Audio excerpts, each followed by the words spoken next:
इस न्यूज के प्रायोजक हैं जय दृष्टि आई हॉस्पिटल, मोतियाबिंद फेको ऑपरेशन एवं अत्याधुनिक रेटिना स्कैन ओसीडी के लिए NABH प्रमाणित, RGSH योजना एवं मेडिक्लेम इंश्योरेंस के तहत कैशलेस इलाज की सुविधा। जय दृष्टि आई हॉस्पिटल, सरदारपुरा, उदयपुर। उदयपुर में पंडित दीनदयाल उपाध्याय स्मृति समारोह समिति, राजस्थान विद्यापीठ यूनिवर्सिटी और भोपाल नोबल्स विश्वविद्यालय के संयुक्त तत्वावधान में 2 दिवसीय एकात्म मानव दर्शन हीरक जयंती समारोह कल से शुरू होने जा रहा है। समारोह के शुभारंभ में पंजाब के राज्यपाल गुलाब चंद कटारिया मुख्य अतिथि बतौर शिरकत करेंगे। मुख्य वक्ता डॉक्टर महेश शर्मा और विशिष्ट अतिथि बीजेपी के प्रदेश अध्यक्ष मदन राठौड़ होंगे। 2 दिन इस समारोह में विभिन्न सत्र होंगे। आज पत्रकार वार्ता के दौरान विद्यापीठ यूनिवर्सिटी के VC professor SS Sarang Devot ने बताया कि 2 दिवसीय इस समारोह में एकात्म मानव दर्शन विषय पर चर्चा होगी, जिसमें सभी वक्ता अपनी अपनी बात रखेंगे। उन्होंने कहा कि आज जब हम एकात्म मानव दर्शन की बात करते हैं तो इस परिप्रेक्ष्य में बहुत जरूरी है कि व्यक्ति, समाज, प्रकृति और पर्यावरण में सामंजस्य स्थापित करना है तो एकात्मवाद को लेना पड़ेगा। समारोह के समापन में राज्यपाल हरिभाऊ बागड़े शिरकत करेंगे। 4 और 5 जून 1964 में पंडित दीनदयाल उपाध्याय साहब यहाँ पधारे थे भोपाल नोबल संस्थान में, और एक OTC कैंप लगा था।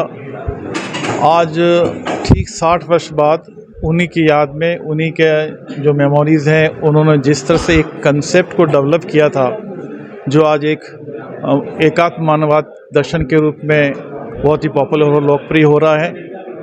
और जब हम एकात्मवाद की बात करते हैं तो ये एक बहुत बड़ी एक रिसेंट ऐसी फिलॉसफी है जो वर्तमान परिप्रेक्ष्य में बहुत ही ज़रूरी है।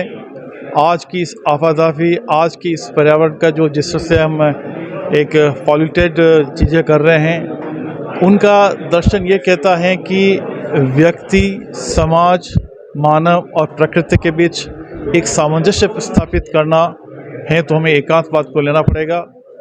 आप देखिए कि आज जैसा कि अभी छिपा साहब ने बताया है कि हम व्यक्ति से परमेष्टि की तरफ जाते हैं तो एक बहुत बड़ा सफ़र है।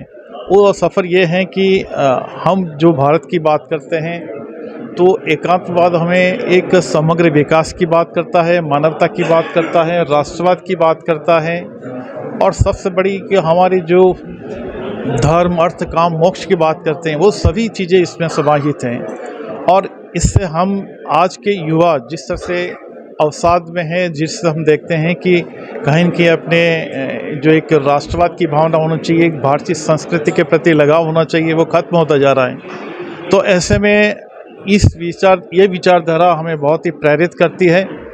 और विशेष रूप से जो आज तकनीकी का युग शुरू हुआ है, उसमें हम किस तरह युवा सामंजस्य स्थापित करते हुए हमारी जो भारतीय संस्कृति सभ्यता है उसको संरक्षित रखते हुए आगे बढ़े, एक बहुत बड़ी हमें ये जो फिलॉसफी हमारी देन है।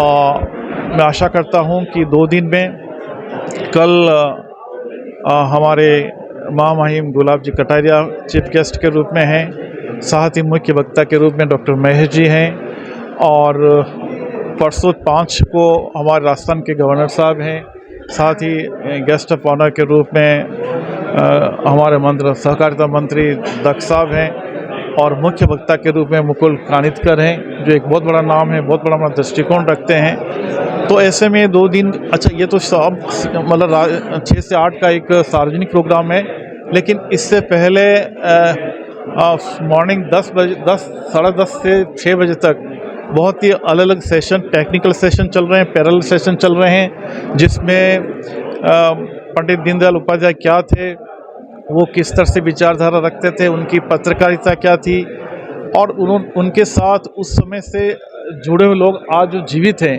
उनसे भी रूबरू होंगे। तो उसके साथ एक लघु नाटिका भी है। तो आप देखिए कि उनका पूरा एक व्यक्तित्व, कृतित्व, समग्र उनका जो दृष्टिकोण है वो इन 2 दिनों में देखने को मिलेगा।